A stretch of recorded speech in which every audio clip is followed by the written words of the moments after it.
right, we're back here on the Ari Lewis Show on Israel National Radio, Root Sheva, and the show is syndicated as the Messiah Hour on YouTube. Go to YouTube and type in Messiah Hour with Ari Lewis and subscribe to the YouTube channel. It is free to do so. Of course, email is messiahhour@gmail.com, and we're continuing the conversation with Rabbi David Katz of Somazal.com. Rabbi Katz, let's talk about King David's Psalms, because King David is the symbol of the Messiah. Messiah comes from him. So talk about some of his writings. In King David's Psalms, he paints a different picture of the apocalyptic end. His idea is he gives the kind of gory metaphor, but it's not gory in the same way. Right? He's not talking about eyeballs melting and skin, falling off the bones. He's talking about mountains kind of falling down, the tide of the sea going crazy. He's talking about the world, devoid of just the people aspect, but the world disintegrating. And the commentaries get into that, and they realize that King David is using metaphor in a literal sense, meaning he's really using metaphor. Whereas the other prophets, their words are maybe metaphor, but yet we take them literal. We don't assume them to be metaphor. And with King David, he uses metaphor to be literal metaphor rather than taken literal. So from that, you can read into him that he's actually describing something much different than some kind of a freak show in the end of days or a Holocaust. And where King David's going is he views the world as a world of people. So when he only describes nature, you can understand that he's really defining people. And when you talk about people, you're talking about people and the things that they create and do. You might also call that life, aspects of life, which is really what King David's on about. So, for example, when he speaks about, like the mountains, the foot of the mountains turn to mud, and the mountain will collapse. The small-minded attitude will say, King David's speaking about a fantastic earthquake that will, just destroy mountains. But that's really not where he's going. He describes that the mountain is synonymous with religion. So when we talk about things falling down, massive entities falling down, it's really world religion. The false name of God, the false image of God, meaning how we view God interacting with man. That has to come down. And that's really what King David describes is Gog HaMagog, is the apocalypse, is the end, is when the God of Israel will come back to the stage in the right way, and false perception of God will go away, which is what King David's main theme is to rid false ideas of God and return the kingdom of God to this world. So again, David's imagery is to really describe the process where true Torah will reign on earth and false ideas will go away. Okay, you were talking about metaphors, so talk about the difference, metaphor versus literal, and how we know the difference. So David describes, he uses metaphor, but again, he does it differently than everybody else. Remember, other people are perhaps metaphor taken literal. King David says, let's use metaphor literally.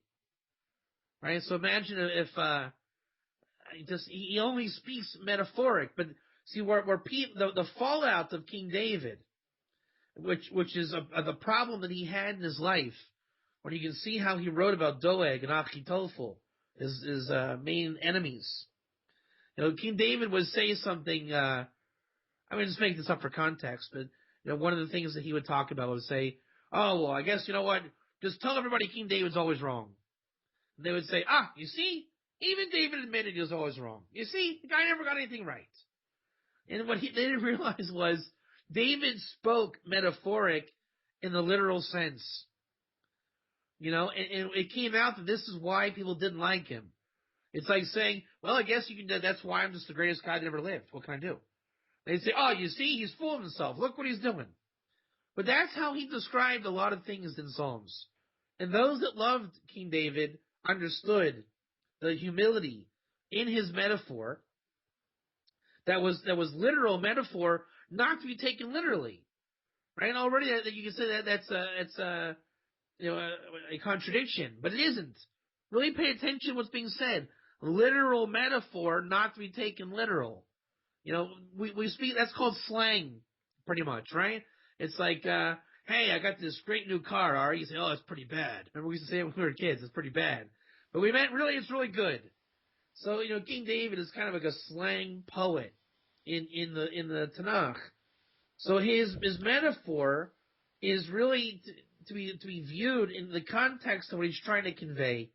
And he's trying to convey, I guess, his big, powerful ideas. I mean, they're meditative ideas. And again, he's trying to take you out of the apocalypse as false religion would view it, and he wants to prepare you for what will happen in the end of days.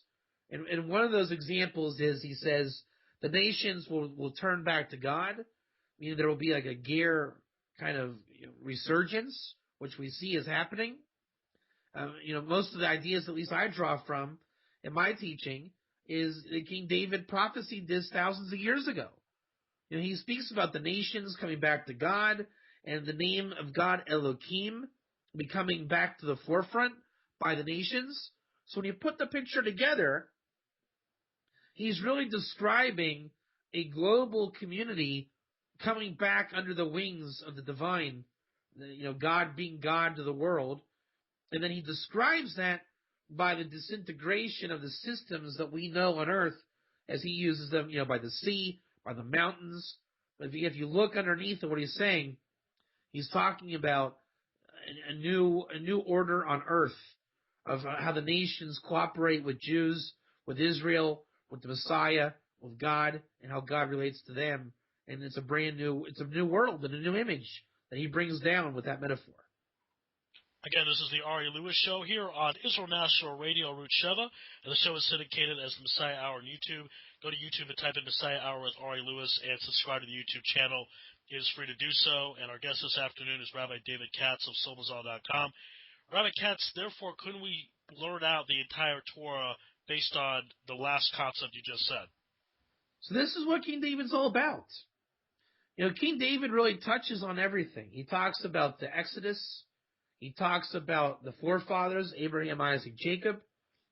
He talks about Maisa Bereshis, how God created the world and how God creates the world. Now, in doing so, he sticks to his metaphor, literal kind of technique, where he literally uses metaphor. And I think where we can understand what he's trying to do is King David is aware of the concept Maisa Bereshis. Right? In Kabbalah circles, they talk about Maisa Bereshis, the workings of creation. And some of the things that King David brings down is the idea that the nature of water is to stand erect. Right? But only by angelic, not interference, but what do you call it? Divine intervention through angels. The water on earth is flat.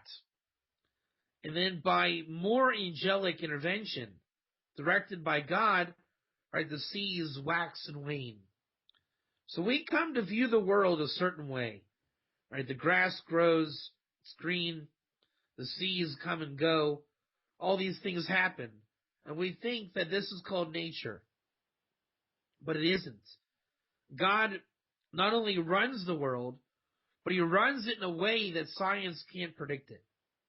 Again, nature, as God knows the water, is to arise up. And what God does is he suppresses the water. So when there's going to be an exodus out of Egypt, that divine intervention is removed and the seawater stands erect.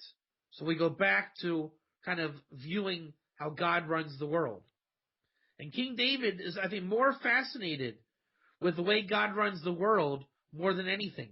And you can see by the way he describes the world's operations in Psalms. Also, the book of Job goes into it where God says to Job, were you there when I created the world? And so what King David is saying is that, if God were to do things different, the mountain would fall down, the sea would run amok. And what triggers the godly response is the end, right? The miracles that God did and God will do, and understanding the whole Torah this way is don't look at it as the miracle, look at it as God relating to his creation differently at different times. So the end, apocalypse, is not so much about, a mountain got crushed into dust. Look at it as God came back to his creation and is relating with creation differently than he has done in exile. And so that's a totally different view of basically every fantastic thing in Torah. There's a rationale of using literal metaphor to understand how God relates to mankind. And I think that's what David was describing. That's how King David learned the Torah, and that's where we're going to go as we surge towards the end of days. All right, now let's talk about the 7 laws of Bnei Noach that everyone's supposed to follow. Let's talk about that versus religion as an alternative understanding of apocalyptic Torah, if you will. So again, we have the Christians and Muslims and their apocalypse. We have the apocalyptic literature, Jews eating bagels and lox. The 7 laws of Noah, number 1, are going to replace Christianity and Islam. All right, that's number 1. The world's going to be governed by 7 laws. Now then you're going to say, the Jews will look at 7 laws like it's some kind of joke, right? We have 613 and then we have 7. But again, that's looking at 7 kind of like in a literal way as you would view the apocalyptic literature. Again, where King David comes in, he says, take the metaphor literally, meaning use literal metaphor to describe something greater. So the 7 laws are just that. It's like a metaphor that's literally a metaphor for something greater. And that something greater is the parallelism of the 7 laws and the 7 sefirot, 7 wisdoms of the creation, 7 pillars of nature, 7 colors of the rainbow, 7 notes of music. Right? 7 is a blessed number by God. So the nations are going to enter the 7 laws, but what makes the nations shine is when they realize this has nothing to do with 7 laws. It has to do with relating to God in a totally profound way, such that the metaphor of 7 is literally metaphor, but not metaphor to be taken literal. Like, it's something to meditate on. It's something to focus on. It's something to think into. And when you think into it and you study the Torah along those lines, a whole new world opens up. And that's where the world's going to go. So what falls down is kind of like the Christianity and Islam that says we don't believe in the 7, but they do. Because if you look into their systems, it's a perverted 7 law of Noah system, right? Or more importantly, it's like a perversion of the Ger. Ger is the term that encapsulates 7 laws for the nations. So when the truth is exposed and the nations, the religions of them fall down, that's what's going to happen. That the true Gerim of the world will stand tall with pride and respect the relationship with God, and in the eyes of the religions of the nations, there'll be a mismatch, and that's again a part of how the end is going to come about, according to King David Jewish eschatology. Religions fall down, and I hate to say it this way, but the religion of God, so to speak, will stand tall. Again, this is the Ari Lewis Show on Israel National Radio, Route Sheva. The show is syndicated as Messiah Hour on YouTube. Go to YouTube and type in Messiah Hour with Ari Lewis and subscribe to the YouTube channel. It is free to do so. Again, we're speaking with Rabbi David Katz of SoulMazal.com. Rabbi Katz, let's talk about the Nafkamina. How does everything that you just said work out in the sources? So when you look at the Jewish eschatology under the King David lens, you can then begin to see how the eschatology works. Right? If you take everything not literal, or the metaphor literally, but as literal metaphor, right, using that kind of ism that we created here, you can view King David's words in a very profound way. You can view the Torah in a very profound way. All the apocalyptic literature, when you view the seven laws are kind of like a religious angle instead of a blood and guts angle, you can I wouldn't even say the word reinterpret. I think your eyes can open to see something else. You no longer have to view everything as, machine guns and machetes. When you see about how to conquer Amalek, you don't have to, let's say, gun them down. But you can actually bring Amalek to its knees by the seven laws of Noah. That King David said, as a tradition from King David, that he felt the best way to kill Amalek is through the seven laws of Noah. So the entire Torah you can climb higher, view something greater, something of peace, and not some kind of cheesy peace, not some kind of, on the Temple Mount, the mosque, the church, and the synagogue, all watching a bar, right? You don't have to go that way. You can actually say it's one God of Israel, one Torah, and the Jews and the nations all have a portion in the end of days, in the world to come, and now, when we view that mankind has an access to God, and God will be a God for all of mankind, as King David prophesies. So speaking of King David, David Melech, we'll get where Mashiach comes from. Let's talk about his version of the end, because we talked about Christian version, the Muslim version, some people, the Hollywood's version, a little bit of everything. What does King David have to say on the matter? So, we talk about everybody but King David, like you just said, right? In the fanaticism of the world, even Jewish fanaticism, no one looks like King David. Everybody is, the fanatical Jew, in terms of his eschatological, is that a word? His eschatology views. I said it wrong. It works for me, whatever. Everyone knows what you're talking about. Right. I'm going to call it the eschatology views, okay? There you go. He's like fighting Christianity. Okay, you say that I'm going to be killed. No, I'll say you're going to be killed. Oh, you want to chop my head off? Oh, you'll be my slave. And this is just kind of like tit for tat. And they'll take the metaphor literally. And nobody studies it to the point of where it's intelligent conversation.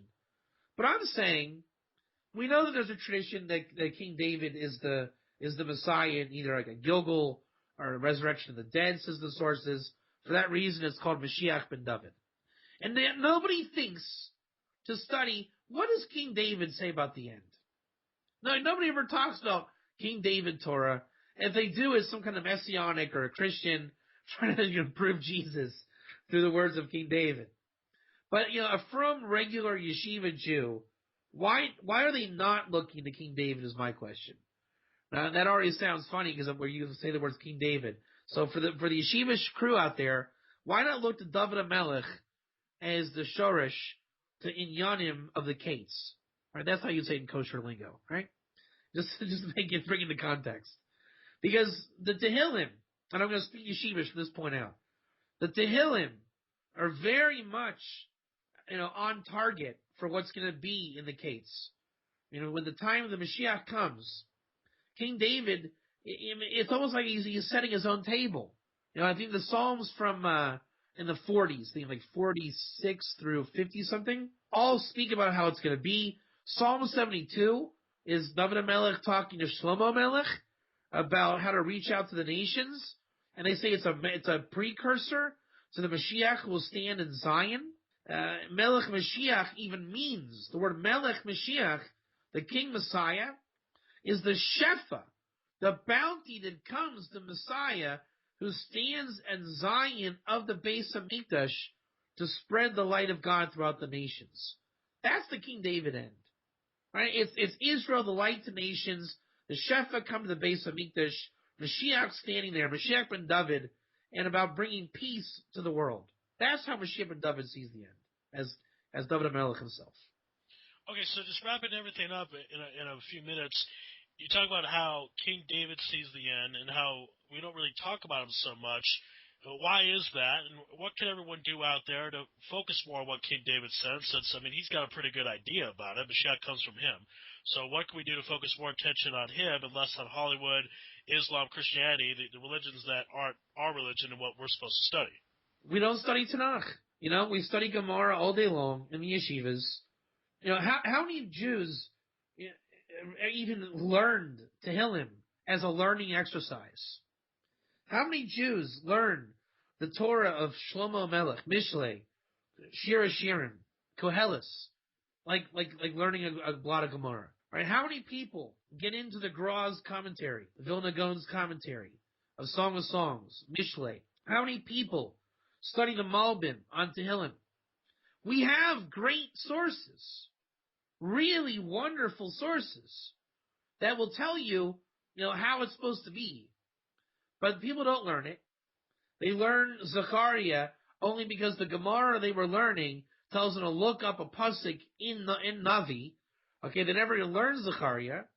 They just say, wow, that's tripped out. Look at this. The guy's eyeballs burn out of his sockets. That's got to be a nuclear bomb. Hey, look at that. Iran wants to kill us. We're probably going to kill them. That's probably what this is. We're going to nuke Iran. Hey, Bibi says we're going to nuke Iran. Really? He says that? Yeah, we're going to nuke everybody. I mean, it just blows out of context. It's just kind of like, ADD, no paying attention, reacting to Christian fanaticism, reacting to Islamic fanaticism with Jewish ignorance. And there's no reason to remain ignorant because the sources are there. It's called Tanakh. There are 24 books in that Tanakh, outside of the 5 books of Moses, the Chumash, as we learn, right? What do you think the prophets are about? The 12 minor prophets, what do you think they're about? They're there to tell you how it's going to be in the end.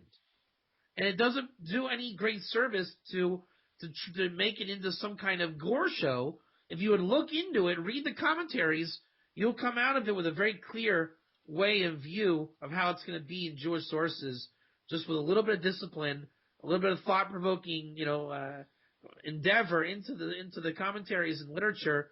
And Judaism is right there with its eschatology, and we are the true religion of peace when it comes down to it.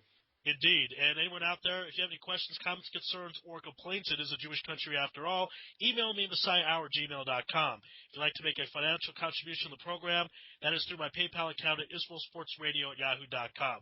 This is the Ari Lewis Show on the Root Sheva, IsraelNationalRadio.com.